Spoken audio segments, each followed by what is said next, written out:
Good afternoon, meteorologist Nicholas Herboso. We thank you for joining us here on Next Weather. This is Thursday, and we're here in the month of February, and we're in a spring-like pattern. This is really something interesting that's been happening with our weather recently. We've been very warm, and every single morning we have had some kind of fog.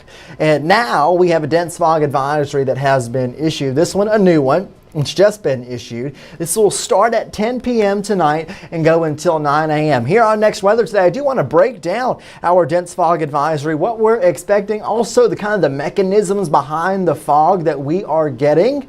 Just kind of explain a little bit about what is happening right now, because it is really quite foggy, and this is something that we typically see during the springtime. So we thank you so much for joining us here. We are live on Facebook as well, so be sure to say hi in the Facebook chat, where we're about a little bit more than 10 minutes away now from our 3 p.m. Fox 10 live show, which I will be on. We'll be talking more about the fog, of course, as well there. So, dense fog advisory, just mentioned it, until 9 a.m. tomorrow on your Friday. Your morning commute on Friday morning could see some interruptions from this dense fog advisory. I want to take you to the enhanced fog futurecast here. It's the enhanced fogcast.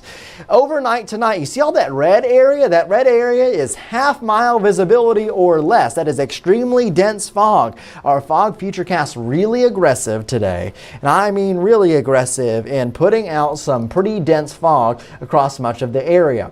You see those visibilities, especially in our coastal areas where it starts, but then it spreads inland, and then inland areas start to see some development overnight tonight. It is widespread dense fog that is possible. This forecast model is extremely aggressive. So much like we saw last night, we will see it again tonight, mild conditions and the fog that is around. There you can see by 10 a.m. this forecast model still tries to hang on to some of the fog. I think by 10 o'clock a lot of the fog will start to dissipate here, but this forecast model does keep with it, so just keep that in mind. Now, the mechanism behind this fog, we know that our temperatures have been quite a bit warmer than they usually are. Our average temperature is in the low 60s, almost middle 60s now. Our water temperatures are in the low 60s, or right around 60 degrees. So this is a recipe for fog. Here's the kind of setup, what happens. We have the slightly cooler water temperatures, and then this push of warm moist air that is going right over that cooler water surface. Therefore, we get fog that develops, and with our southerly wind that we have right now, this fog advects or moves onto land. So we can call it advection fog. This is the kind of fancy name for it. Either way, it's fog that develops near the water, especially near the bays where the water temperature is even cooler, with the water coming out of the rivers like the delta.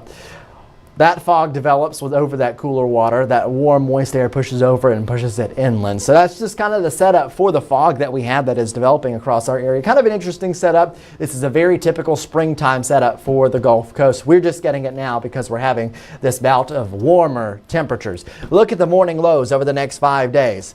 That is in the low 60s. That is just below our average afternoon high temperature.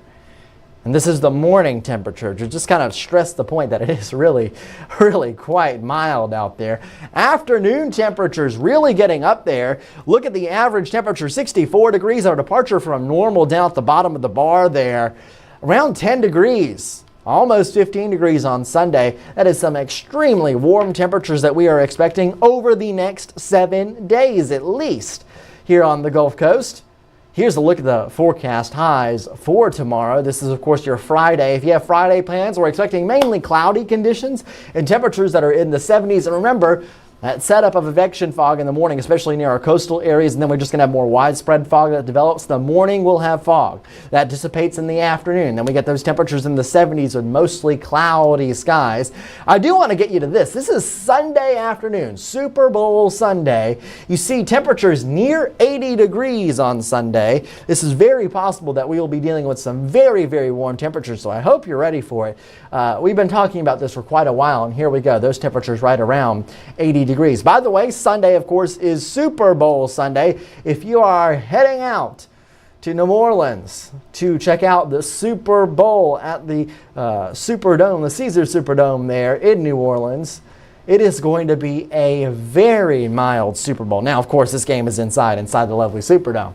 But if you're out and about near the stadium, getting into the stadium, if you're at the French Quarter before the game or after the game, it is going to be mild. This is not jacket weather. We'll have some clouds around. We might have some fog still around, so be ready for that. But overall, this is going to be a very mild feel in New Orleans on the day of the Super Bowl, on Super Bowl Sunday. So if you're heading out there this weekend, understand mild is the main story. In fact, a little bit warm in the afternoons, especially on that side of Lake Pontchartrain there, where temperatures will be in the 70s in the afternoon. So kind of a warm feel there for Super Bowl Sunday. Current conditions right now, just kind of getting you updated on what's happening. We have some showers that are ongoing in some of our inland spots. Temperatures are in the upper 70s right now, so it is really mild. Here's your futurecast, planning out your afternoon, evening, overnight, tonight, and into tomorrow. So we have that isolated shower chance lasting in our inland spots. Then all this white you see, that is fog, that develops across the entire area, and it's just very dense fog. We have that dense fog advisory that has been issued, especially near those coastal areas. This will last through the overnight and into the morning hours on Friday. Then we go to Friday evening here. You can see just a few clouds around. And then again on Friday evening, we see more fog that develops. So the afternoon, not expecting really any weather impacts. Overnights, when we see the fog each and every night, and even into Saturday morning. This green you see is actually not rain. This is the forecast model picking up on the fog, the really dense fog. It sometimes does that where it shows green because there's so much moisture there that thinks about, the model thinks it's rain. That's just the dense fog. So just a heads up over the next few mornings. That is going to be the deal. Some dense fog each and every afternoon. Other events happening. We have a parade happening on Dauphin Island on Saturday. That is the People's Parade on Dauphin Island. It's a 1 p.m. roll-off there. Looks like great weather for the parade. It is going to be foggy in the morning, so if you're down there super early, just be aware of that. But it is a 1 p.m. parade, so by the time we get towards the afternoon, temperatures will be in probably the 60s on the island. Should be comfortable. A very warm Super Bowl Sunday there. Then after that, we do get a rain chance next week. I'll go ahead and head to the 10-day outlook here, and you can see how this shapes up. By the way, Friday is Valentine's Day. There's your heads up. But temperatures staying around 70 or in the 70s throughout our entire 10-day outlook with a chance for rain. Some more unsettled weather does come in here next week. No big systems, I think, meaning no massive systems that sweep through our area with big thunderstorms. I think we just have shower chances, maybe some rumbles of thunder Tuesday, Wednesday, Thursday, and into Friday, maybe another one on Sunday there. Either way, you'll see these rain chances floating around 30-40%. And if something does become more potent, yes, we could bump up a rain chance there. But just be aware that next week is looking a bit more unsettled. It's not going to be a complete washout, but it is going to be more unsettled. So just be ready for that. All right, we're about 4 minutes away from Fox 10 Live at 3 p.m. We have a lot of fun stuff planned. I'll be in for 3 and 4. Jason is at 5, 9, and 10. Be sure to tune in, and we thank you so much for watching us here on Next Weather.